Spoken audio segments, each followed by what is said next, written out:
Fiesta ST je tipičen dokaz, da za uživanje v dinamično odpeljanih ovinkih ne potrebujete superšportnega avta s 300, 400 ali 500 konjiči. Oziroma ne samo, da ga ne potrebujete. Prevelika konjenica je lahko celo prehitra, preveč podivjana in zato preveč stresna. 200-članska konjenica je v našem okolju več kot dovolj.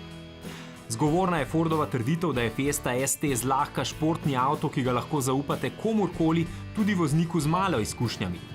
In moč motorja je pri tem drugotnega pomena. Bistvena je vodljivost, voznik ves čas čuti, kaj se dogaja pod kolesi, volan je direkten in natančen. Predvsem pa avto deluje izredno uravnotežen, v nobeno smer ne sili.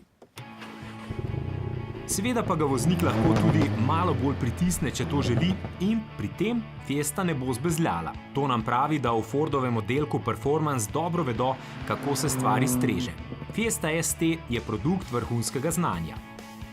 Verjamemo, da si bodo najbolj surovi vozniki z veliko izkušnjami zaželeli, da bi bila mala ST-ka, kot pravimo, manj ziheraška. Toda že v Fordovi paleti lahko najdete model, ki vozniku lahko nudi več dela pri ultrahitri vožnji, recimo tistega z oznako RS.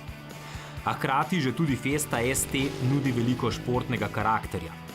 Umetnega, ki ga vključimo s pritiskom na gumb. Zvok trivaljnika je že tako ali tako nepričakovano možat, v programu Sport pa zna celo rjoveti.